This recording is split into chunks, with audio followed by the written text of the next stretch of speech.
এই কোরআনকে যদি আমি পাহাড়ের উপর নাজিল করতাম, আপনি দেখতেন আল্লাহর ভয়ে এই পাহাড় ভেঙে চুরে খান খান হয়ে যেত।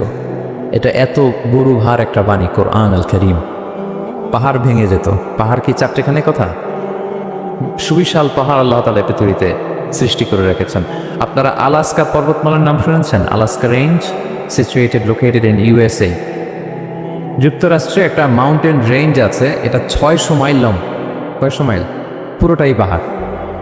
এটার নাম হচ্ছে আলাস্কা মাউন্টেন রেঞ্জ। ইউরোপে একটা মাউন্টেন রেঞ্জ আছে, এটার নাম হচ্ছে আল্পস মাউন্টেন রেঞ্জ, এটা 750 মাইল লং। নেপালে একটা পাহাড় আছে, এটার নাম মাউন্ট এভারেস্ট, এটা 8829 মিটার উঁচু। আল্লাহ বলেন এই বিশাল বিশাল পাহাড়। আরব বিশ্বে অনেক বড় পাহাড় আছে, তুর পাহাড়ের চূড়ায় আমি উঠেছিলাম, আরব বিশ্বের সবচেয়ে বড় পাহাড় মাউন্টেন রেঞ্জ। আল্লাহ বলেন এই কোরআনকে যদি আমি তোমাদের উপর নাজিল না করে পাহাড়ের উপর নাজিল করতাম, আলাস্কার উপর নাজিল করতাম, আল্পস পর্বতমালায় নাজিল করতাম, তুর পাহাড়ে যদি নাজিল করতাম, মাউন্ট এভারেস্টের উপর যদি নাজিল করতাম, তাহলে নবী আপনি দেখতেন আল্লাহর ভয়ে এই পাহাড়গুলো ভেঙে চূর্ণ বিচূর্ণ হয়ে যেত। কিন্তু সেই কোরআন আল্লাহ কাদের উপর নাজিল করেছেন? আমাদের উপর। সো হিউজ রেসপন্সিবিলিটি, অনেক বড় দায়িত্ব। এই কোরআনকে আমরা বুঝি কিনা, কোরআনকে মানি কিনা, কোরআনের আইন সমাজে চাই কিনা, this is the burning question. নিজেকে নিজে প্রশ্ন করুন যে কোরআনের যে হকগুলো আছে আমরা আদায় করছি কিনা। এটা যেন তেন কোনো বাণী নয়, এটা আল্লাহ তাআলার পাঠানো বাণী, অনেক ভারী, অনেক ওজনওয়ালা বাণী। আল্লাহ তাআলা বলছেন ইন্না সানুলকি আলাইকা কওলান সাকিলা। নবী হে, আপনার কাছে আমি অনেক ভারী, হেভি ওয়েট ওয়ার্ড নাজিল করব। এটা অনেক ওজনের, এটা সিম্পল কোনো বিষয় নয়। এই কোরআন যখন রাসূল সাল্লাল্লাহু আলাইহি ওয়াসাল্লামের উপর নাজিল হতো, প্রচণ্ড শীতের রাতে বিষ্ণু ইসলাম ঘামতেন। আমাদের আয়েশা বলেন আমরা কম্বল মুড়ি দিয়েও থাকতে পারি না, এত শীত। কিন্তু বিশ্বনবী ঘেমে ঘর্মাক্ত হয়ে একাকার। ওটের উপর বসে থাকা অবস্থা যখন কোরআন নাজিল হতো, ওটগুলো মরুভূমির মধ্যে বসে পড়তো ডিরেক্টলি। কাফেলা চলছে চলছে, সাইয়েদনা জিবরাইল এসে কোরআন নাজিল করেছেন, কোরআনের ভারে ধপাস করে উট বসে যেত। যায়েদ ইবনে সাবিত রাদিয়াল্লাহু তাআলা আনহু কাতিবুল ওয়াহী, রাসূল সাল্লাল্লাহু আলাইহি ওয়াসাল্লামের একজন সাহাবী। রাসূল সাল্লাল্লাহু আলাইহি ওয়াসাল্লাম একবার যায়েদ রাদিয়াল্লাহু তাআলা আনহুর পায়ের মধ্যে মাথা রেখে শুয়েছিলেন। দীর্ঘক্ষণ শুয়ে থাকলেন। যায়েদ রাদিয়াল্লাহু তাআলা আনহু বলছেন আমার কোনো কষ্টই হচ্ছে না। হঠাৎ করে কোরআন নাজিল হতে লাগলো। কি নাজিল হতে লাগলো? যায়েদ রাদিয়াল্লাহু তাআলা আনহু বলেন দীর্ঘক্ষণ রাসূল সাল্লাল্লাহু আলাইহি ওয়াসাল্লাম আমার পায়ের উপর মাথা রেখে শুয়ে আছেন, কিন্তু আমি টেরই পাচ্ছি। কিন্তু যখন কোরআন নাজিল হতে লাগলো, মনে হলো যে আমার পাটা ভেঙে খান খান হয়ে যাবে। রাসূল সাল্লাল্লাহু আলাইহি ওয়াসাল্লামের মাথার ওজন এত বেড়ে গেল, আমি আর রাসূল সাল্লাল্লাহু আলাইহি ওয়াসাল্লামকে রাখতেই পারছি না আমার পায়ের উপর। ইন্না সানুলকি আলাইকা কওলান সাকিলা। নবী হে, আমি অনেক ভারী, হেভি ওয়েট ওয়ার্ডের কোরআন আপনার কাছে নাজিল করব। সো কোরআনটা এটা অনেক সম্মানিত একটা বাণী, আল্লাহ তাআলার বাণী, অনেক ভারী একটা বাণী। এটা পাহাড় সইতে পারে না, পাহাড় ভেঙে চূর্ণ বিচূর্ণ হয়ে যেত। সে কোরআনকে আল্লাহ তাআলা আমাদের উপরে নাজিল করেছেন। সো আমাদের হিউজ রেসপন্সিবিলিটি, অনেক বড় দায়িত্ব যে এই কোরআনকে মেনে চলা, কোরআন পড়তে জানা, কোরআনের অর্থ বোঝা এবং কোরআনের নীতিমালাগুলো আমাদের সমাজে বাস্তবায়ন করা। তো আমরা বলেছি যে আমরা কোরআন দিয়ে আজকে কোরআনের পরিচয় নিব। কোরআনকে জিজ্ঞেস করবো যে কোরআন তুমি তোমার পরিচয় দাও। আমরা কিছু প্রশ্ন করবো, দেখবেন কোরআন অবলীলায় উত্তর দিয়ে দিচ্ছে। আমরা যদি কোরআনকে জিজ্ঞেস করি যে কোরআন তুমি যে পৃথিবীতে এসেছো, তোমার হিস্ট্রিটা বলো, কবে আসলা, কবে নাজিল হয়েছ, কোরআন বলবে শাহরু রমাদানাল্লাযী উনজিলা ফীহিল কুরআন। আমি রমাদান মাসে এসেছি, যেন তেন মাসে আসিনি। কোরআনকে যদি আমরা প্রশ্ন করি যে কোরআন রমাদান তো 29 দিন বা 30 দিন, তো এই 30 দিনের বা 30 রাতের কোন দিন বা কোন রাতে এসেছো? কোরআন বলবে ইন্না আনজালনাহু ফি লাইলাতুল কদর, আমি কদরের রাতে এসেছি। সুবহানাল্লাহ বিহামদি। ওয়া মা আদরাকা মা লাইলাতুল কদর, কে তোমাকে জানাবে কদর কি? লাইলাতুল কদরি খায়রুম মিন আলফি শাহর, কদরের রাত 1000 মাসের চেয়েও সেরা। রাসূল সাল্লাল্লাহু আলাইহি ওয়াসাল্লাম আফসোস করতেছেন, আল্লাহ বনি ইসরাইলের লোকেরা হায়াত পাইছে 1000 বছর, 1500 বছর, এত ইবাদত করছে, আমার গুনাহগার উম্মতের কি হবে? আমার গুনাহগার উম্মত 60-70-এর মধ্যে মরে শেষ। আমার উম্মতি মা বাইনা 60 ইলা 70, আমাদের গড় বয়স কত? 60 থেকে 70। আল্লাহ বলেন চিন্তা করো না, লাইলাতুল কদর খায়রুম মিন আলফি শাহর, তোমার গুনাহগার উম্মতের জন্য আমি কদরের রাত দিয়েছি, 1000 মাসের চেয়ে সেরা। তাহলে কোরআনের হিস্ট্রি আমরা জেনে গেলাম। রমাদানে আসছে, রমাদানের কোন রাতে আসছে? এখন যদি জিজ্ঞেস করি তুমি কি একা একা আসছো না কেউ নিয়ে আসছে তোমাকে, এবার কি উত্তর পাওয়া যাবে? এই প্রশ্নের উত্তরে কোরআন আমাদেরকে জানায় যে আমি একা আসি না। নাযালা বিহির রূহুল আমিন। রূহুল আমিন হচ্ছে জিবরাইল আলাইহিস সালামের একটা নাম, বিশ্বস্ত আত্মা। রূহুল আমিনের সাথে আমি এসেছি। সবচাইতে বিশ্বস্ত, যেহেতু এটা আল্লাহর বাণী, এটা আসার সময় যদি অন্যের কথা ঢুকাই দেয় তাহলে ভেজাল আছে না? নাই। আমিন, বিশ্বস্ততার সাথে যে পৌঁছে দিবে, বাণী বাহকের কাজ করবে, এরকম সবচাইতে বিশ্বস্ত ফেরেশতা জিব্রাইলকে দিয়ে আমি পাঠিয়েছি। তাহলে কোরআন একা আসে, সবচাইতে শক্তিশালী ফেরেশতা জিবরাইল ইসলামের লাহু সিত্তুমি এত জানা, 600 পাখা, 600 পাখা, সব নবীদের কাছে এসেছে নবী নিয়ে, এরকম একজন ফেরেশতা দিয়ে কোরআনকে পাঠানো হয়েছে। এবার যদি জিজ্ঞেস করি যে কোন ভাষায় তোমাকে নাজিল করা হয়েছে বলো, আছে এটা কোরআনে?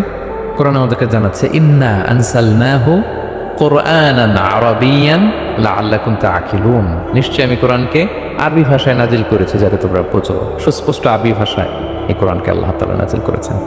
তাহলে হিস্ট্রি আমরা জানতেছি ধীরে ধীরে, না? রমাদানে আসলো, কদরে আসলো, একা আসে নাই, জিবরাইল ইসলামের সাথে আসলো, আরবি ভাষায় নাজিল হলো। এবার যদি জিজ্ঞেস করি যে তুমি যে আসলা, তোমাকে যে আমাদের তেলাওয়াত করতে হবে, তো এই তেলাওয়াত করার গাইডলাইনটা কি, কিভাবে তেলাওয়াত করব, তেলাওয়াত করার সিস্টেমটা কি, এটা যদি আমাদেরকে একটু বলতে। তো কোরআন এই প্রশ্নের উত্তরে প্রথমে আমাদেরকে বলে যে আমাকে যদি আবৃত্তি করতে চাও, তেলাওয়াত করতে চাও, প্রথম গাইডলাইন হচ্ছে লা ইয়ামাসসুহু ইল্লাল মুতাহহারুন। এর অর্থ হচ্ছে পবিত্র ছাড়া কেউ এই কোরআনকে স্পর্শ করতে পারে না। যদিও এটা দিয়ে লাউহে মাহফুজের কথা বলা হয়েছে, ফেরেশতাদের কথা, কিন্তু বিষ্ণু বলেছেন লা ইয়ামাসসুহু ইল্লা তাহির, পবিত্রতা ছাড়া কোরআন ধরা যায় না। তাহলে কোরআন তেলাওয়াতের প্রথম গাইডলাইন কি?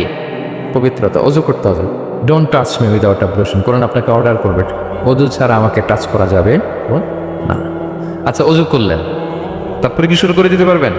না। কোরআন বলে ফাইদা ক্বারাতাল কুরআনা ফাস্তাইয বিল্লাহি মিনাশ শাইতানির রাজিম। কোরআন পড়ার আগে তোমার যে সুস্পষ্ট দুশমন ওই শয়তানের ব্যাপারে আল্লাহর কাছে পানাহ চেয়ে নাও। মানে পড়ো আউযু বিল্লাহি মিনাশ শাইতানির রাজিম বিসমিল্লাহির রহমানির রহিম। তাহলে অজু করলেন, আউযু বিল্লাহ পড়লেন, বিসমিল্লাহ পড়লেন, এবার কি করতে হবে? এবার কোরআন বলছে যেমন মনে চায় তেমন পড়া যাবে না। তুমি গানের সুরে, ব্যান্ডের সুরে, হিপ হপ সুরে কোরআন পড়বা, এটা আল্লাহ কবুল করবে না। কোরআন বলছে ওয়ারাত্তিলিল কুরআনা তারতিলা, তারতিলের সাথে কোরআন পড়তে হবে, ধীর স্থির ভাবে কোরআন পড়তে হবে। তারতিল, আপনারা যারা কোরআন পড়বেন তারতিলের সাথে পড়বেন। What is তারতিল? আনাস রাদিয়াল্লাহু তাআলা আনহুকে জিজ্ঞেস করা হয়েছিল তারতিল কি, নবী কিভাবে তেলাওয়াত করতেন। তিনি বলেছিলেন ইয়ামুদ্দু বিহা সাওতাহু মাদ্দান। বিষ্ণু ইসলাম প্রতিটি আয়াত টেনে টেনে পড়তেন, টেনে টেনে পড়তেন। আবার বিষ্ণু ইসলামের স্ত্রী উম্মে সালামা রাদিয়াল্লাহু তাআলা আনহা, তিনি বলতেন ইয়াকাত্তিউ কিরাআতাহু আয়াতান আয়াতান। বিষ্ণু ইসলাম প্রতিটি আয়াত শেষে থামতেন, এক আয়াত পড়ে থেমে আরেক আয়াত, আবার থেমে আরেক আয়াত। আলহামদুলিল্লাহি রাব্বিল আলামিন আর রহমানির রহিম মালিকি ইয়াউমিদ্দিন। দেখেন টেনে টেনেও পড়লাম, আবার প্রতিটা আয়াত শেষে থামলাম। This is তারতিল। ওয়ারাত্তিলিল কুরআনা তারতিলা, এভাবে টেনে টেনে প্রতি আয়াত শেষে থেমে থেমে পড়ার নাম তারতিল। এভাবে পড়তে হবে। তো পড়ার গাইডলাইন কি পেলাম? প্রথমে কি করতে হবে? ওযু করতে হবে, পবিত্রতা। এরপরে আউযু বিল্লাহ, বিসমিল্লাহ পড়তে হবে। এরপরে কিভাবে পড়তে হবে? তারতিলের সাথে। কথা কি বুঝতে পারতেছেন সবাই? বিরক্ত হচ্ছেন না তো আপনারা? Moving on. এরপর যদি বলি যে ঠিক আছে ওযু করলাম, আউযু বিল্লাহ বিসমিল্লাহ বললাম, তারতিলের সাথে পড়বো, তো কোত্থেকে পড়বো? সূরা তো 114টা, পারা তো 30টা। কোন দিক থেকে? শুরু থেকে না মিডল থেকে না শেষ থেকে? দেখেন কোরআন কি বলে। কোরআন বলে ফাকরাউ মা তায়াসসারা মিনাল কুরআন, যেখান থেকে সহজ লাগে ওইখান থেকে পড়ো, যেখান থেকে। এই যে আমরা একটু পরে মাগরিবের সালাত পড়বো, কোনো ধরা বাঁধা এরকম গাইডলাইন আছে যে এই সূরাটাই পড়তে হবে? সূরা আর রহমান দিয়ে না পড়লে মাগরিব হবে না, বা সূরা জিলজাল দিয়ে না পড়লে মাগরিব আদায় হবে না, এরকম আছে? ফাকরাউ মা তায়াসসারা মিনাল কুরআন, যেখান দিয়ে তোমার সহজ লাগে ওইখান দিয়ে পড়ো।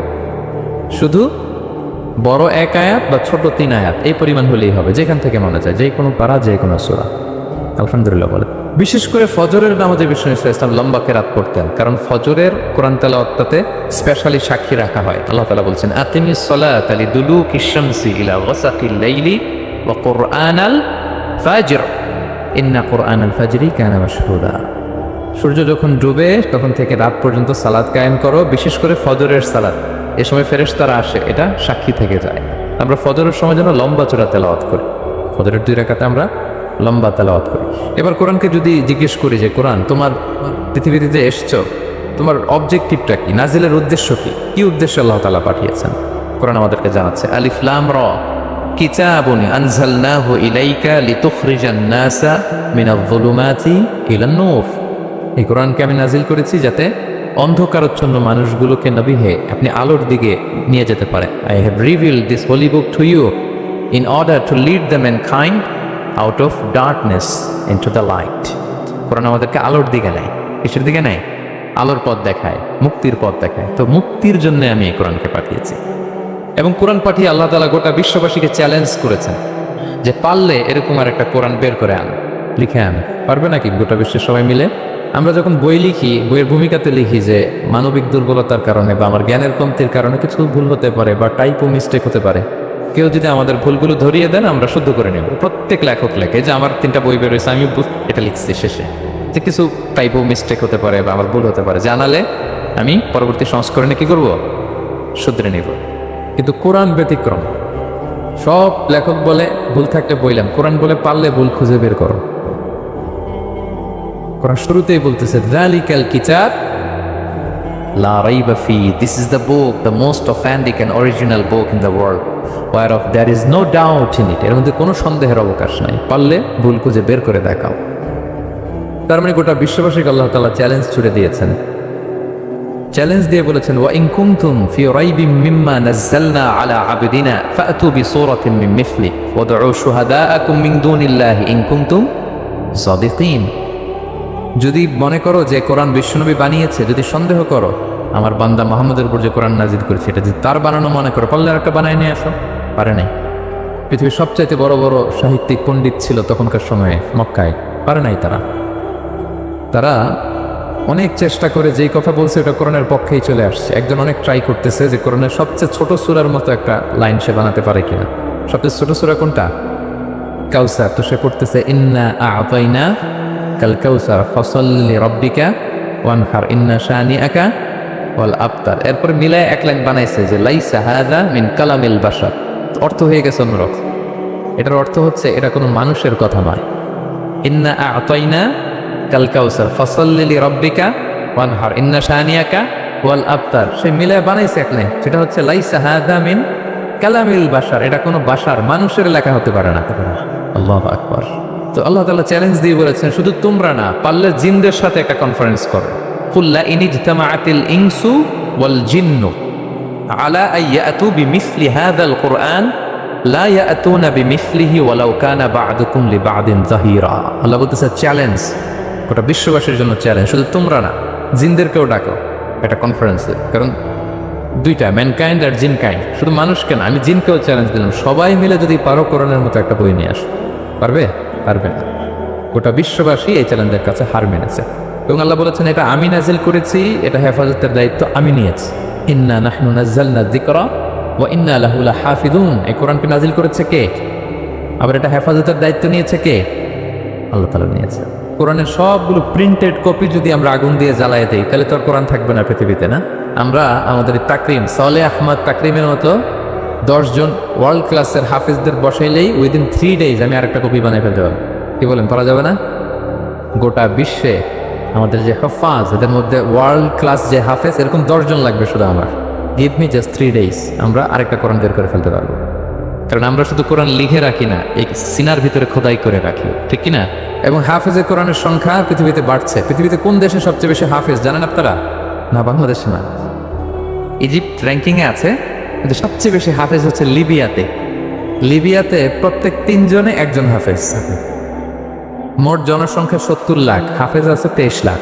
র্যাঙ্কিংয়ে সেকেন্ড হচ্ছে আল মাগরিব, আরবিতে বলে মাগরিব মানে মরক্কো, ওদের হাফেজের সংখ্যা 16 লাখ। থার্ড হচ্ছে ইজিপ্ট, মোর দেন 1 মিলিয়ন। ফোর্থ হচ্ছে সৌদি আরবিয়া, ফিফথ হচ্ছে জর্ডান।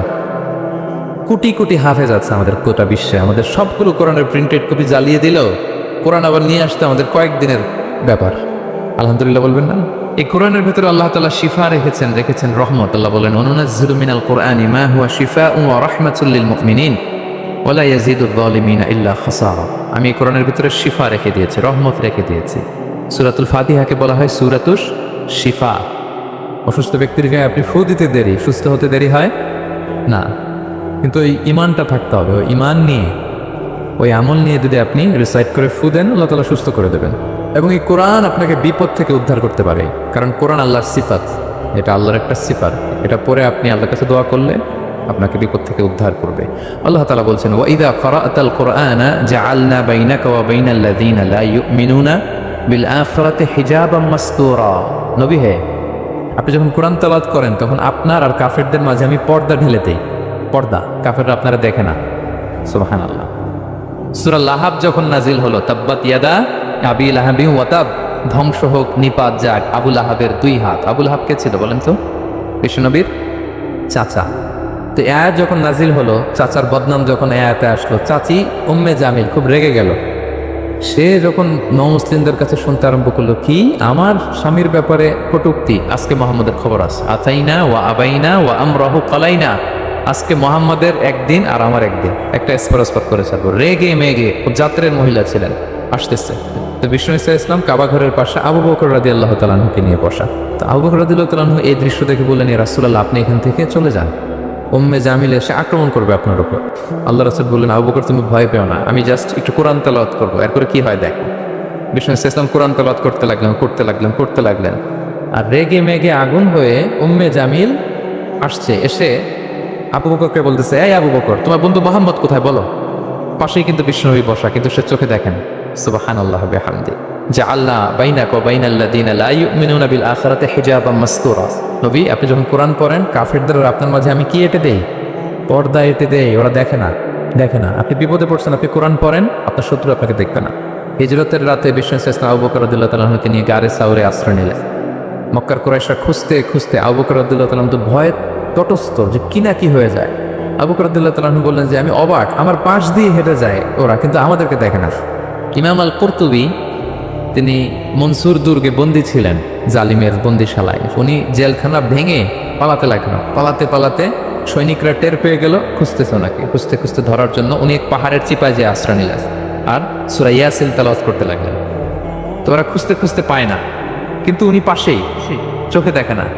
তো উনি বললেন যে হঠাৎ এক সৈনিক, সে ইউরিন পাস করতে লাগলো দাঁড়িয়ে, মানে প্রস্রাব করতে লাগলো। তার প্রস্রাবের ছিটে ফোঁটা আমার গায়েও লাগতেছে, কিন্তু সে আমার দেখেন। সুবহানাল্লাহ পড়বেন না?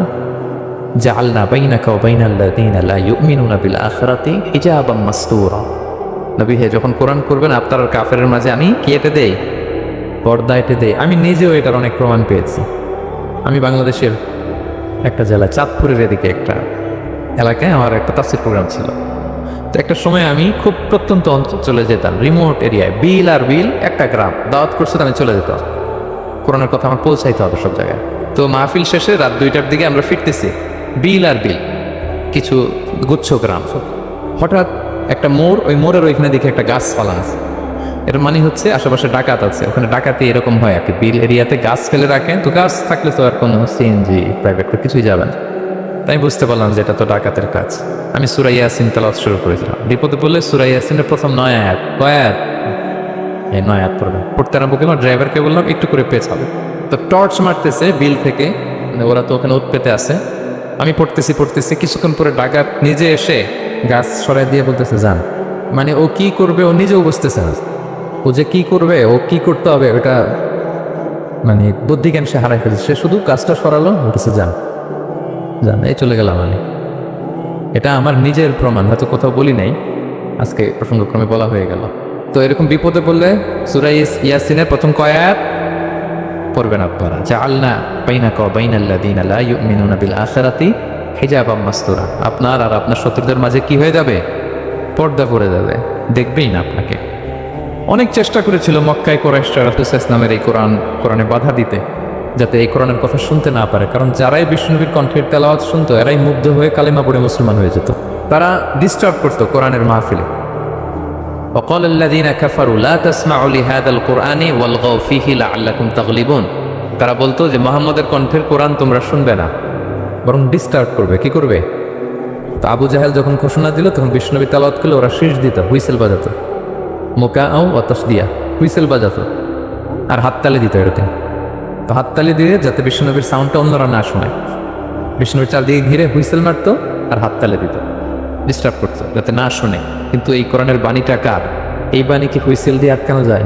হাততালি দিয়ে, র্যাব দিয়ে, পুলিশ দিয়ে, কোনো বাধা দিয়ে আটকানো যাবে না। পৃথিবীর কোনো শক্তি দিয়ে এটাকে আটকানো যায় না। এটা তো আল্লাহর বাণী। তো বিষ্ণু ইসলাম কোরআনের কথা যখন শোনাতেন, বিষ্ণুনবীর কণ্ঠের তেলাওয়াত শুনেই অনেকে কালিমা পড়ে মুসলমান হয়ে যেত। তা আবু জাহেল কোনো দিশা না পেয়ে পরে মক্কার যে পার্লামেন্ট দারুন নদওয়াতে বিল উত্থাপন করলো যে আজকে থেকে মুহাম্মাদের কণ্ঠের তেলাওয়াত কেউ শুনতে পারবে না, কেউ শুনতে পারবে না। তো মজার ব্যাপার হচ্ছে সবাইকে না করে লুকায় লুকায় সে নিজেই শুনতে যায়।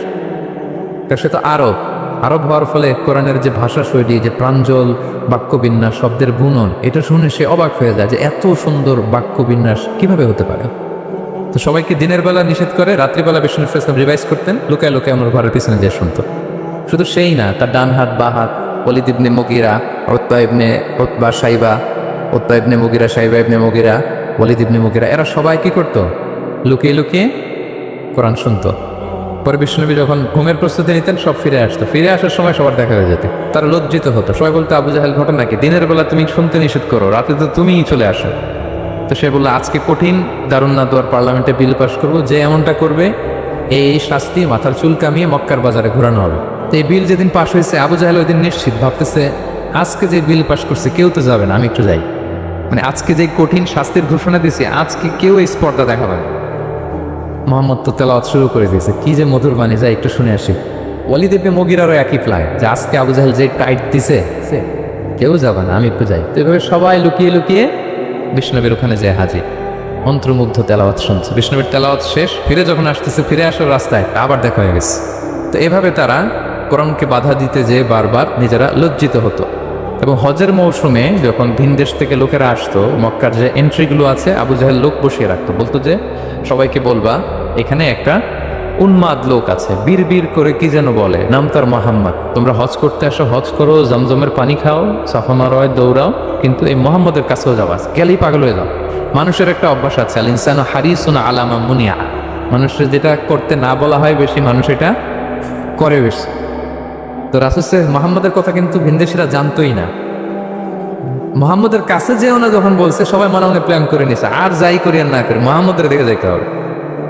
তো এরা হস্টস করে সবাই খুঁজতো, হু ইজ দিস মোহাম্মদ, কে এই মোহাম্মদ? রাসূল ইসলামের কাছে আসতো, রাসূল ইসলামের তেলাওয়াত তো অনেক দূরে, চেহারা দেখে অনেকে কালিমা পড়ে মুসলমান হয়ে যেত। এত নুরানি চেহারা বিষ্ণুনবী ছিল, এত সুন্দর তেলাওয়াত ছিল। প্রিয় ভাইরা, সেই কোরআনকে আল্লাহ তাআলা বলছেন যে পাহাড়ের উপর যদি নাজিল করতাম, পাহাড় ভেঙে কি হতো? চুরমার হয়ে যেত। পাহাড়ের উপর নাজিল না করে কার উপর নাজিল করছে? আমাদের উপর নাজিল করছে। আমাদের হিউজ রেসপন্সিবিলিটি, এই কোরআনকে আমাদের বুঝতে হবে, জানতে হবে। কোরআন শুদ্ধভাবে পড়ার প্রচেষ্টা চালাবেন তো, রেগুলার কোরআনের অর্থ বুঝবেন তো, কোরআনের মাহফিলগুলোতে আসবেন তো, কোরআনের পক্ষে থাকবেন তো সবাই। ছোট্ট একটা গল্প দিয়ে শেষ করি। গল্পটা বর্ণনা করেছেন ইবনে হিব্বান ওনার একটা গ্রন্থের নাম রওদাতুল উফালা। ওনার নাম হচ্ছে আব্দুল্লাহ ইবনে মুবারাক, অনেক বড় মুহাদ্দিস, ইমাম বুখারীর উস্তাদ। হজে গিয়েছিলেন, হজ বিশ্বনবীর কবর জিয়ারত শেষে হজ করে ফিরতেছেন। হঠাৎ তিনি দেখতে পেলেন মরুভূমিতে কাপড় জড়িয়ে, চাদর জড়িয়ে এক বৃদ্ধা মহিলা শুয়ে আছে। গল্পটার নাম হচ্ছে আল মুতাকাল্লিমাতু বিল কোরআন, মানে যে নারী সবসময় শুধু কোরআন দিয়ে কথা বলে। গল্পের নাম কি? যে নারী শুধু কি দিয়ে কথা বলে? কোরআন দিয়ে কথা বলে। হজ করে ফিরতেছেন, হঠাৎ দেখেন এক বৃদ্ধা মহিলা, বয়স্ক মহিলা, চাদর গায়ে দিয়ে শুয়ে আছে। তো এটা অনেক বড় একটা কনভারসেশন, আমি কনভারসেশনটা আপনাদেরকে শোনাই। উনি কাছে গেলেন, যে সালাম দিলেন, আসসালামু আলাইকুম রহমতুল্লাহ। সালামের উত্তরে বৃদ্ধা মহিলা স্বাভাবিকভাবে উত্তর না দিয়ে একটা কোরআনের আয়াত তেলাওয়াত করলেন। তিনি তেলাওয়াত করলেন, সালামুন কাওলাম মির রাব্বির রহিম, মানে দয়াময় প্রতিপালক আল্লাহর পক্ষ থেকে তোমার প্রতিও সালাম। এটা একটা কোরআনের আয়াত, কিন্তু এটা দিয়ে উত্তর হয়ে যায় সালামের। কি বলেন? আচ্ছা গেল। এবার আব্দুল্লাহ ইবনে মুবারক জিজ্ঞেস করলেন, মাযা তাসনাঈনা ফি হাযাল মাকান, এখানে কি করেন আপনি, কি করতেছেন একা একা?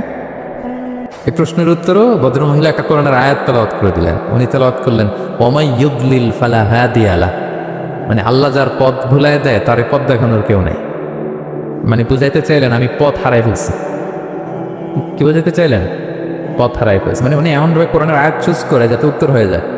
তো এবার উনি জিজ্ঞেস করলেন, আইনা তুরিদিন, তো পথ হারাই ফেলছেন তো বুঝলাম, আয়াত থেকে এটা বোঝা যায়, তো আপনি কোথায় যাচ্ছেন, ডেস্টিনেশন কোথায়? উনি আবার একটা আয়াত তেলাওয়াত করলেন, সুবহানাল্লাযী আসরা বিআবদিহি লাইলাম মিনাল মাসজিদিল হারামি ইলাল মাসজিদিল আকসা।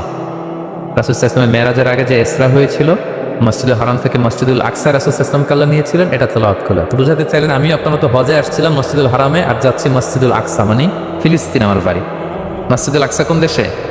ফিলিস্তিনে। আয়াত এমনভাবে উনি পিক করেন যাতে করে উত্তর হয়ে যায়। উনি বোঝাতে চাইলেন আমিও হজ করতে এসেছিলাম, যাচ্ছি কোথায়? ফিলিস্তিন, মাসজিদুল আকসা যে দেশে আছে।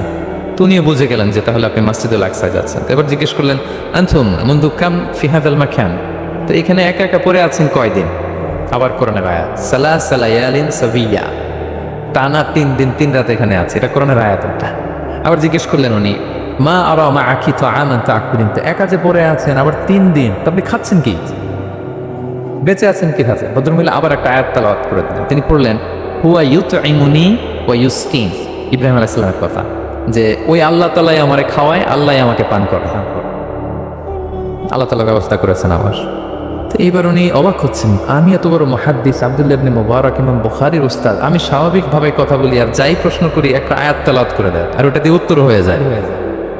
কি মহিলার সন্ধান পেলাম? তো উনি বলতেছে ফাবি আইয়ি শাইইন তাতাওয়াদ্দাইন, 3 দিন যে এখানে আছেন মরুভূমির বালুর মধ্যে, ওযু করেন কিভাবে?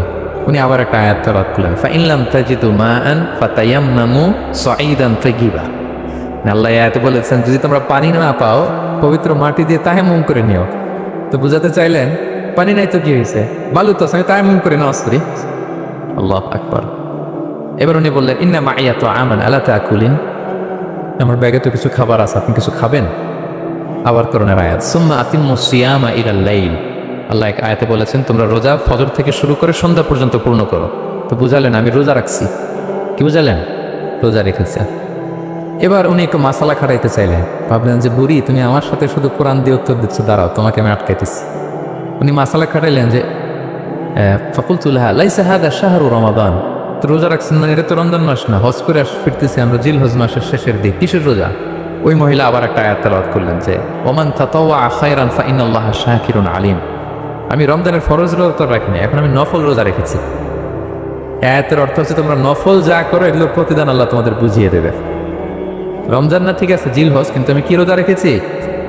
নফল রোজা। এইবার উনি ধরছেন মাসালা, এবার বলতেছে উবি হালান আল ইফতার ফি সাফার, সফরে তো রোজা ভাঙা যায় আছে, রোজা তো ভাঙা যায়, খান একটু। এবার উনি কোরআন থেকে আবার তেলাওয়াত করলেন ওয়া আনতা সুমু খায়রুল লাকুম ইন কুনতুম তা'লামুন, আল্লাহ যে আয়াতে বলেছেন যে সফরের রোজা ভাঙা জায়েজ আছে, ওই আয়াতের শেষে আবার আল্লাহ বলছেন যদি রাখো সওয়াব বেশি পাও। কেউ অসুস্থ হলে রোজা ভাঙবে, সফরের রোজা ভাঙবে। এই আয়াতের শেষে হচ্ছে ওয়া আনতা সুমু খায়রুল লাকুম ইন কুনতুম তা'লামুন, তবে রোজা যদি রাখো এটা ভালো যদি তোমরা বুঝতে। এবার উনি আর যাবে কোথায়? দিশেহারা হয়ে এবার জিজ্ঞেসই করে ফেলছে লিমাদা লা তুকাল্লিমিনি মিসলা মা উকাল্লিমুকি, আচ্ছা মা এবার বলেন আমি আপনার সাথে যেভাবে কথা বলি আপনি এভাবে কথা বলেন না কেন? কিছু জিজ্ঞেস করলে কোরআনের আয়াত বলেন কেন? আমি কথা বলতেছি আপনি আমার সাথে এভাবে কথা বলেন, কিছু জিজ্ঞেস করলে কোরআনের আয়াত কেন? এইটার উত্তরে উনি আর একটা কোরআনের আয়াত উনি পড়লেন মা ইয়ালফিযু মিন কাওলিন ইল্লা লাদাইহি রাকীবুন আতীদ, আল্লাহ বলেছেন তোমরা মুখ দিয়ে যাই বের করো এটা লিখে রাখার জন্য 2 কাঁধে রাকীব আতীদ আছে, তুলে রাখে। তার মানে আমি যে তোমার সাথে কথা বলতেছি প্রত্যেকটাই তো রেকর্ডেড হয়, রেজিস্টার্ড হয়। সো এমন কিছু বলি যেটাতে সওয়াব হয়, যেটাতে ভুল না হয়। আল্লাহু আকবার, সুবহানাল্লাহ। কি নারী ছিল, কেমন নারী তিনি ছিলেন? কি পুরো ঘটনাটা শুনবেন? হ্যাঁ শেষ করবো ঘটনাটা। আচ্ছা, তো উনি অবাক হলো যে কি মহিলা, এরকম মহিয়সী গরিয়সী নারীও পৃথিবীতে আছে। তিনি বললেন ঠিক আছে মা, আপনি যেহেতু পথ হারাই ফেলছেন আমার উটটাকে আমি নিয়ে আসি। ফাহাল্লাকা আন আহমিলুকি আলা নাফাতি হাদিহি ফাতুদরিকিল কাফেলা, আমার উটটা নিয়ে আসি, উঠে বসেন, আমি আপনাকে এগিয়ে দিয়ে কাফেলাকে যুক্ত করে দিই। আপনি কি রাজি আমার উঠে বসবেন? আবার কোরআনের আয়াত ওমা তাফআলু মিন খায়রিন ফাইনাল্লাহা বিহি আলিম, তোমরা যত ভালো কাজ করো আল্লাহ সেটা জানেন, মানে তোমার এই ভালো কাজ আল্লাহ জানেন, আল্লাহ এর প্রতিদান দিবেন। কলা ফানাফতু নাফাতি, আমি উট বসালাম এবং বললাম ওঠেন। উনি যখন উঠতেছে আমি এভাবে তাকায় আছি, আমি যে তাকায় আছি উনি একটা আয়াত তেলাওয়াত করলেন যে কুল্লিল মুমিনিনা ইয়াগুদ্দু মিন আবসারিহিম, এর অর্থ হচ্ছে নবী হে মুমিনদেরকে বলুন তারা যেন পরনারী দিকে তাকায় না থেকে চোখ যেন নিচে রাখে, তারা যেন চক্ষু অবনমিত করে। মানে বুঝাতে চাইলেন যে আমি তো বেগানা নারী, পরনারী, তা আমি উঠতেছি আপনি তাকায়, সে হয়তো তাকায় আছে যে বৃদ্ধা মহিলা উঠতে যদি কষ্ট হয় পড়ে যায়। তো উনি যখন দেখতেছেন তাকায় আছে, উনি বলতেছে কুল্লিল মুমিনিনা ইয়াগুদ্দু মিন আবসারিহিম, নবী হে বলুন বিশ্বাসীদের তারা যেন চোখ নিচের দিকে করে রাখে। তো উনি লজ্জা পেয়ে গেলেন, ফাগাদাততু বাসারি, আমি লজ্জায় চোখ নামালাম। এরপর আমি বললাম ইরকাবি ওয়াকাদ আফালতু নাকাতে, ওঠেন। আমি এবার ওটের রশি ধরে টানতে আরম্ভ করলেন। ভদ্রমহিলা উঠেই আবার কোরআনের আয়াত পড়লেন যেটা আমরা গাড়িতে বা কোনো বাহনে উঠলে পড়ি। তিনি পড়তে আরম্ভ করলেন সুবহানাল্লাযী সাখখারা লানা হাযা ওয়া মা কুন্না লাহু মুকরিনিন ওয়া ইন্না ইলা রাব্বিনা লামুনকালিবুন, প্রশংসা সে আল্লাহর, যে আল্লাহ এই বাহনকে আমাদের জন্য বশীভূত করে দিয়েছেন। তিনি বশীভূত না করলে আমরা তো এটাকে বশীভূত করতে পারতাম না। আপনারা যখন গাড়ি স্টার্ট দিবেন এই দোয়াটা পড়েন তো আপনারা? গাড়ি স্টার্ট দিলে, বিমানে উঠলে, ঘোড়ায় উঠলে, যে কোনো বাহনে উঠলে এটা পড়তে হবে, কোরআনের আয়াত। তিনি বললেন আমি এবার উঠলাম, ওটের জিমাম ধরে টানতে লাগলাম আর একটু হই হই শব্দে ওট চালাতে লাগলাম যাতে করে তাড়াতাড়ি যাওয়া যায়। উনি কোরআনের আয়াত বললেন ওয়াকসিদ্দি মাশিক ওয়াকদুদ মিন সাউতিক। কোরআনের আয়াত মানে তোমার চলার ক্ষেত্রে তুমি মধ্যম পন্থা অবলম্বন করো আর গলার সাউন্ডটা একটু ছোট করো। এটা কিন্তু লোকমান হাকিম তার ছেলেকে বলেছিলেন যে বাবা তুমি যখন হাঁটবে মধ্যম পন্থায় হাঁটবে আর শাউট করবে না, নয়েজ করবে, কণ্ঠটাকে নিচু করবে। এই আয়াতটা উনি পড়ে দিলেন। উনি বোঝাতে চাইলেন আপনি হাজি মানুষ ফস করে আসছেন, এইভাবে যাচ্ছেন কেন? আপনি স্লোলি যান। ফাজাআলতু আমশি রুয়াইদান ওয়া আতারান্নামু বিশ-শা'ব। এরপর আমি আস্তে আস্তে যেতে লাগলাম আর কবিতা আবৃত্তি করতে লাগলাম। আরবদের অভ্যাস ছিল তারা শত শত লাইন কবিতা মুখস্থ পারত, দিনকে দিন মরুভূমিতে চড়তো আর কবিতা পড়তে। আমি কবিতা গুনগুন গুনগুন করে কবিতা পড়তেছি আর যাচ্ছি। এই মহিলা পিছন থেকে আয়াত তেলাওয়াত করলেন আবার ফাকরাউ মা তায়াসসারা মিনাল কোরআন, মানে কোরআনের যেখান দিয়ে সহজ লাগে ওইখান দিয়ে পড়েন। মানে বুঝাতে চাইলেন কবিতা বললে কি লাভ, আপনি কোরআন পড়েন। উনি আবার লজ্জা পেয়ে কোরআন পড়তে আরম্ভ করলেন। এবার যেতে যেতে যে কাফেলা থেকে উনি মিসিং, যে ক্যারাভেন থেকে মিসিং, ওই ক্যারাভেনের সাথে যুক্ত হলেন। এবার জিজ্ঞেস করলেন যে হাদিহিল কাফেলা মান লাকি ফিহা, এই তো আপনার কাফেলা, এখানে কে আছে? আপনার কেউ আছে? আবার কোরআনের আয়াত আল মাল ওয়াল বানুনা জিনাতুল হায়াতিদ দুনিয়া, অর্থাৎ সম্পদ সন্তান এগুলো আল্লাহর দেয়া নেয়ামত। এটা দিয়ে বোঝাতে চাইলেন হ্যাঁ আমার কিছু সন্তানাদি আছে। উনি বুঝতে পারলেন ফাআলিমতু আন্নাল্লাহা আওলাদান ফিহা, আমি বুঝলাম যে ওনার সন্তান সন্ততি এখানে আছে। এইবার একটা চান্স পেয়ে গেছে আব্দুল্লাহ ইবনে মুবারক। কি পেয়ে গেছে? উনি মনে মনে ভাবলেন ওনার ছেলেদের নাম কি, এটা জিজ্ঞেস করবে, তাইলে তার উত্তর দিতে পারবে না। সুন্দর না প্রশ্নটা? এবার উনি বলতেছে ফাকুলতু লাহা মা আসমাউ আওলাদি, মা এবার একটু বলেন তো আপনার ছেলেগুলোর নাম কি? কি জিজ্ঞেস করলেন? এটা তো আর নান্টু বল্টু সল্টু তো আর কোরআনে পাওয়া যায় না। আমরা নাম রাখি কি? সল্টু বল্টু কোরআনে আছে নাই? তো উনি এবার চান্স নিলেন, এবার জিজ্ঞেস করি আপনার ছেলের নাম কি? এইবার আর উত্তর থাকবে না, অনেকক্ষণ আমার সাথে এ করছে না। তো জিজ্ঞেস করতেছে লাহা ওয়ামা আসমাউ আওলাদিক, আপনার ছেলেদের নাম কি একটু বলেন তো। এই প্রশ্নের উত্তর উনি 3টা আয়াত তেলাওয়াত করছে। এতক্ষণ তো একটা, এখন কয়টা? এখন 3 নম্বর গিয়ারে চালাইতেছে। উনি প্রথম আয়াত তেলাওয়াত করলেন ওয়াত্তাখাযাল্লাহু ইব্রাহিমা খলিলা, এরপরে বললেন ওয়া কাল্লামাল্লাহু মূসা তাকলিমা, সবশেষে বললেন ইয়া ইয়াহইয়া খুযিল কিতাবা বিকুওয়া। আল্লাহু আকবার। আমি ইব্রাহিমকে খলিল হিসেবে নিয়েছি, মূসাকে কালিমুল্লাহ বানিয়েছি এবং ইয়াহিয়াকে বলেছি হে ইয়াহিয়া তুমি তাওরাত কিতাবকে শক্ত করে ধরো। তার মানে বুঝাতে চাইলেন আমার বড় ছেলের নাম ইব্রাহিম, পরের ছেলের নাম মূসা, ছোট ছেলের নাম ইয়াহিয়া। সুবহানাল্লাহ পড়বেন না? কি নারী ছেলে! কোরআনের বাইরে যেন যাওয়া না লাগে, কোরআন থেকে ছেলেদের নাম চুজ করে রাখছেন। ছেলেদেরকে ডাকলে এই নামেই ডাকেন। এরপর ছেলেদেরকে ডাকলেন কোরআনের আয়াত পড়ে ফাবাআসু আহাদাকুম বিওয়ারিকিকুম হাযিহি ইলাল মাদিনাতি ফালিয়ানজুর আইয়ুহা আসকা তুআমান ফালিয়াতিকুম বিরিজকিম মিন। এটা সূরা কাহফের একটা আয়াত। গুহাবাসী 7 জন যুবক যখন ঘুমিয়ে পড়েছিল, 309 বছর পরে যখন জেগেছিল, একজনকে টাকা দিয়ে বলেছিল যাও তুমি কিছু খাবার নিয়ে আসো।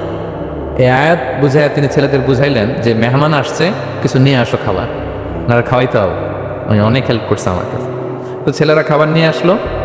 খাবার দেওয়ার পরে মহিলা আবার কোরআনের আয়াত কুলু ওয়াশরাবু হানিআন বিমা আসলাফতুম ফিল আইয়ামিল খালিয়া। এটা আসলে আল্লাহ তাআলা জান্নাতীদেরকে বলবেন। আমরা যখন জান্নাতে ঢুকবো আল্লাহ বলবে কুলু ওয়াশরাবু হানিআন বিমা আসলাফতুম ফিল আইয়ামিল খালিয়া। এই দুনিয়াতে এত জুলুম নির্যাতনের শিকার হয়েছে, এত নেক কাজ করেছো, প্রতিদান হিসেবে আজকে জান্নাতের এই নাজ নেয়ামত ভোগ করো। বৃদ্ধ মহিলা এই আয়াতটা বললেন, তার মানে মরুভূমিতে অনেক কষ্ট করেছেন আপনি আমার জন্য, এখন আপনি আমার পক্ষ থেকে এই হসপিটালিটি রিসেপশন, এই আপ্যায়ন গ্রহণ করুন। এবার উনি বলতে আরম্ভ করলেন, ছেলেদেরকে বললেন কুলতু আল আনা তুআমাকুম আলাইয়া হারাম, এই ছেলেরা এই খাবার আমার জন্য হারাম, হাত্তা তুখবিরুনি বিআমরিহা, যতক্ষণ না এই মহিলাকে এর হিস্ট্রি যতক্ষণ না আমার না বলো। আগে বল এই ভদ্র মহিলা কে, কি তার ঘটনা। যতই দেখছি অবাক হচ্ছি, যতই শুনছি অবাক হচ্ছি, যাই বলি শুধু কোরআন দিয়ে বলে, ঘটনাটা কি? এবার ছেলেরা বলল ফাকুলু হাযিহি উম্মুনা, ইনি আমাদের মা। লাহা আরবাউনা সানা, ওনার বয়স 40 বছর। লাম তাতাকাল্লাম ইল্লা বিল কোরআন, জীবনে কোনোদিন কোরআন ছাড়া মুখ দিয়ে অন্য কোনো কথা বলে নাই।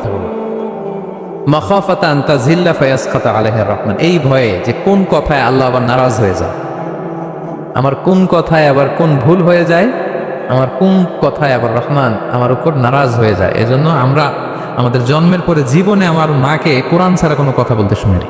অবাক হলেন আব্দুল্লাহ ইবনে মুবারক, ইমাম বুখারীর উস্তাদ। উনি খাবার হাতে নিয়ে এবার বললেন যে উনি তো অনেক আয়াত বললো, এবার আমি একটা আয়াত বলি। খাবারটা নিয়ে উনি পড়তে আরম্ভ করলেন। ফাকুলতু, উনি বললেন, আমি বললাম, যালিকা ফাদলুল্লাহি ইউতিহি মান ইয়াশা, এটা আল্লাহর বিশেষ অনুগ্রহ, ফজল, এটা আল্লাহ সবাইরে দেয়, যাকে চায় তাকে দেয়। সুবহানাল্লাহ পড়ে।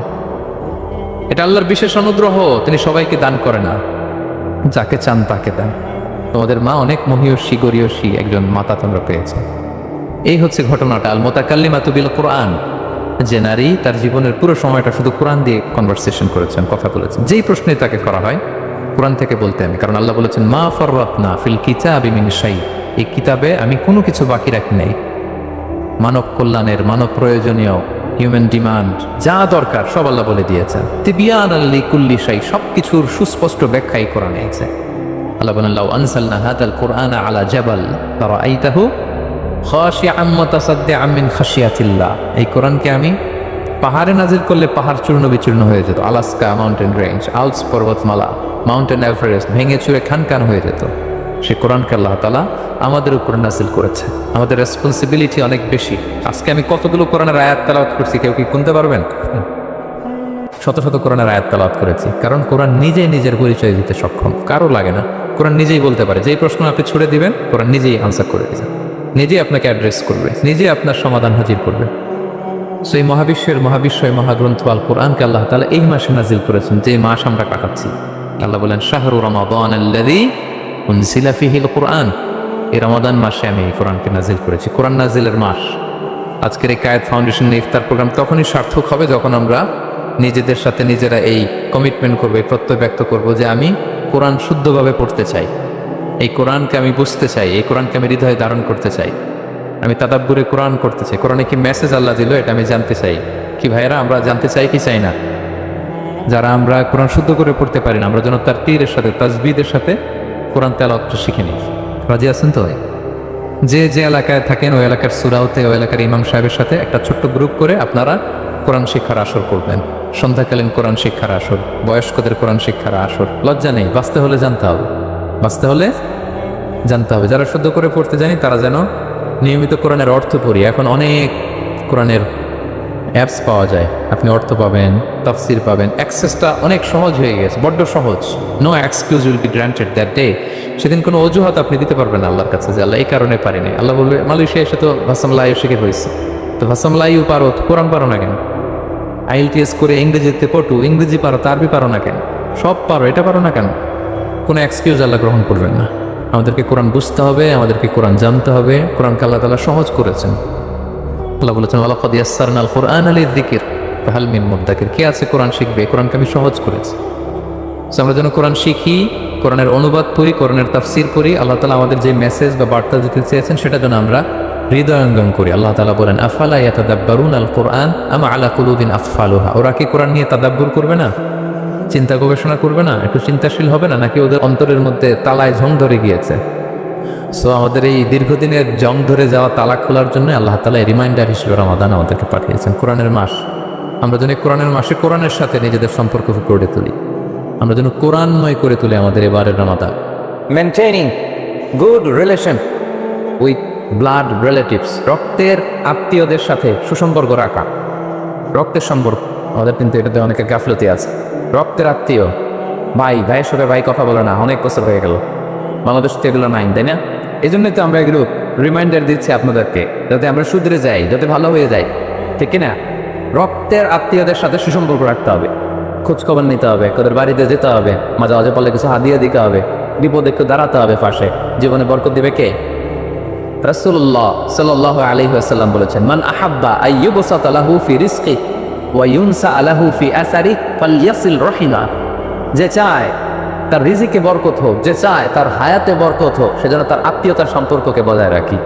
চান আপনারা আপনার রিজিকে বরকত হোক? চান না আপনারা আপনার হায়াতে বরকত হোক? চান না আপনারা? তাহলে আত্মীয়তার সম্পর্ককে বজায় রাখতে হবে। খোঁজ নেবেন, দেশের বাইরে যারা আছেন মাঝে মাঝে ফোন দিবেন, খোঁজ নেবেন, বিপদে পড়লে এগিয়ে যাবেন। আপনার জীবনটাকে বরকতময় করে দিবে কে? ভুল করে যদি কেউ খায়, যেটা আমাদের আগের পয়েন্টে আমি ক্লিয়ার করে দিয়েছি, অথবা জোর করে যদি কাউকে খাওয়ানো হয়, তার রোজা ভাঙবে না, এটা আপনারা ইতিমধ্যে জেনেছেন।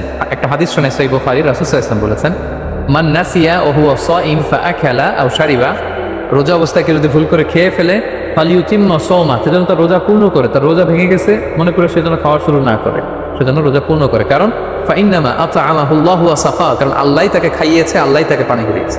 কিন্তু ভুল করে খেয়ে ফেলছে, এটা তো আপনার হাতে ছিল না। তাহলে ভুল করে খেলে তার রোজা ভাঙবে না, গাজা কাফারা কিছুই লাগবে না, জাস্ট ইউ কন্টিনিউ ইউ সিয়াম।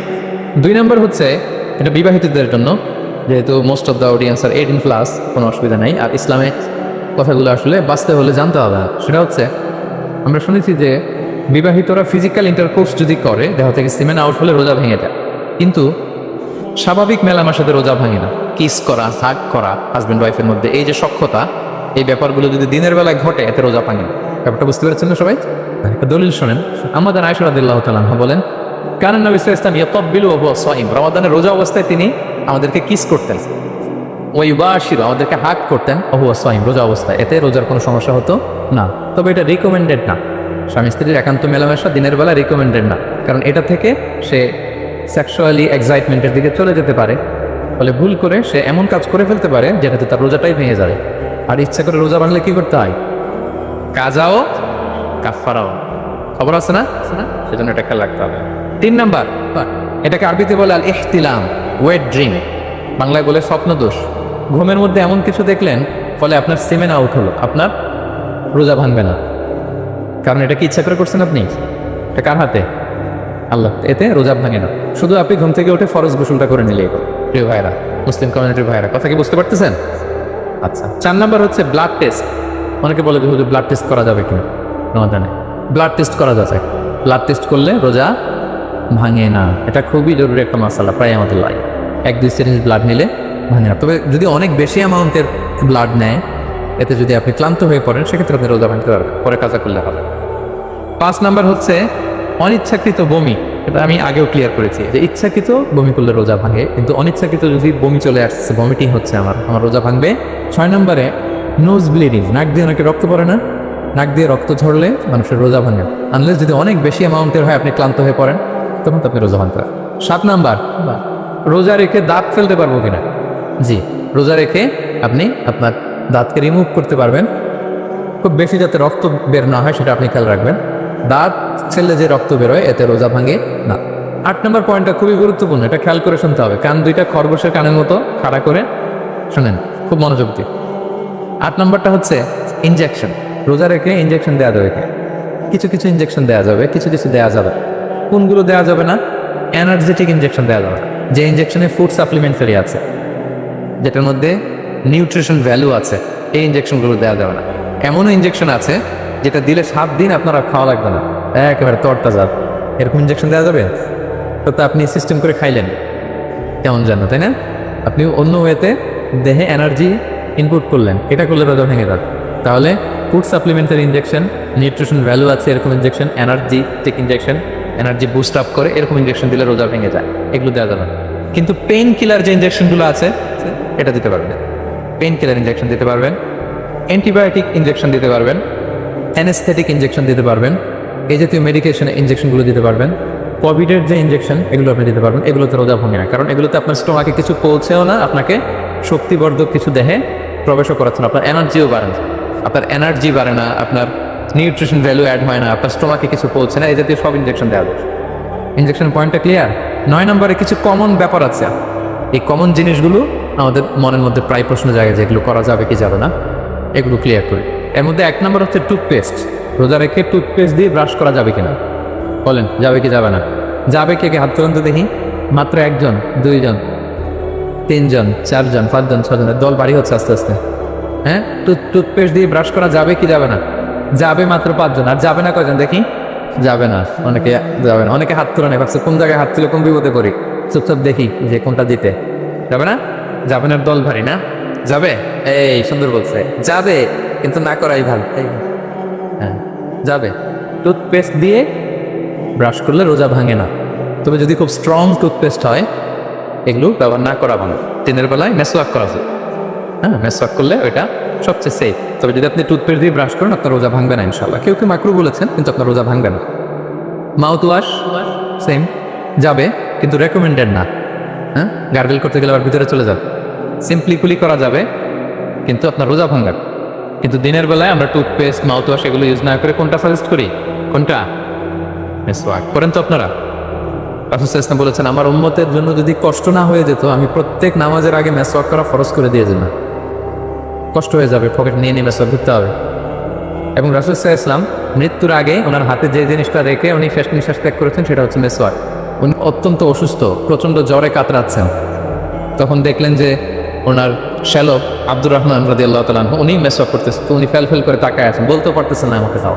আম্মাজান আয়েশা বুঝতে পারলেন যে রাসূল মনে হয় চাচ্ছেন, তো উনি এটা নিয়ে এসে নিজে চাবালেন। রাসূল ইসলাম চাবায় যে নরম করবেন এই শক্তিটাও গায়ে নাই। আম্মাজান নিজে চাবিয়ে রাসূল ইসলামের হাতে দিলে রাসূল ইসলাম মেসওয়াক করলেন। এই মেসওয়াক করার কিছুক্ষণ পরে তিনি ইন্তেকাল করলেন। আর বাউন মিন সুনানিল মুরসালিন, 4টা সুন্নাত, এটা সব নবীদের মধ্যে ছিল। এর মধ্যে একটা হচ্ছে আসওয়াক, মেসওয়াক। মেসওয়াক করবেন তো আপনারা? আচ্ছা, এরপর রোজা রেখে আতর দেয়া যাবে, কোনো সমস্যা নেই। পারফিউম দেয়া যাবে, সমস্যা নেই। আই ড্রপ দেয়া যাবে, চোখে ড্রপ দেয়া যাবে, আইলাইনার দেয়া যাবে, কাজল দেয়া যাবে, এগুলোতে রোজা ভাঙেন। এরপরে ডায়াবেটিক পেশেন্ট যারা আছে তারা ইনসুলিন দিতে পারবেন, এত রোজা ভাঙে। এটা আমাদের লাগে না, আমাদের অনেক মুরব্বীদের দিতে হয়, আমাদের আব্বা আম্মাদের। তো এটা আপনারা জেনে গেলেন, ইনসুলিন দিলে রোজা ভাঙে। এরপরে 10 নম্বর খুব মজার একটা পয়েন্ট, খাবারের যদি লবণ চেক করা হয় এতে রোজা ভাঙে না। তবে ঘরে আপনারা এটা ট্রাই করবেন না, এটা রেকমেন্ডেড না। এটা কখন রেকমেন্ডেড? এটা বড় শেফদের জন্য। লেটসে রমাদানে 1000 লোকে বিরিয়ানি করা হোক, আল্লাহর বান্দারা রোজাদাররা খাবে, এটা লবণ বেশি হলে খেতে পারবে? পারবে। এজন্য যিনি শেফ, প্রধান বাবুর্চি, উনি লবণটা ট্রাই করতে পারবেন, করে সাথে সাথে কুলি করে ফেলবেন, ভিতরে তো কিছু গেল না, এতে রোজা ভাঙে না। তাই বলে প্রতিদিন ঘরের রান্নাতে আবার এটা করতে যায় না। ঘরে দুইজন, আপনি আপনার হাজব্যান্ড ওয়াইফ টোনাটুনি একটা হইলেই হইলো, কি বলে? লবণ বেশি হবে কম হবে। কিন্তু বড় প্রোগ্রাম, অনেক রোজাদাররা একসাথে ইফতারি করবে, এটা তো লবণাক্ত হলে খাওয়া যাবে না। তো সেক্ষেত্রে শেফ যদি জাস্ট জিব্বা দিয়ে লবণটা একটু ট্রাই করে নেয় যে অ্যাড করতে হবে না, ঠিক আছে, সাথে সাথে কুলি করে ফেলে, রোজা ভাঙবে না। দলিল কি? দলিল হচ্ছে কাঁচা ডালের মেসওয়াক। রাসূল সাল্লাল্লাহু আলাইহি ওয়াসাল্লাম কাঁচা ডালের জাইতুনের মেসওয়াক দিয়ে তিনি সেওয়াক দিয়ে মেসওয়াক দিতেন। তো কাঁচা জাইতুনের আপনারা মেসওয়াক করছেন? এটা কিন্তু অনেক লবণাক্ত, সল্টি, এটার মধ্যে একটা ঝাঁঝালো ভাব আছে। তো এটা আপনার জিব্বায় লাগলে কি রোজা ভেঙে যায়?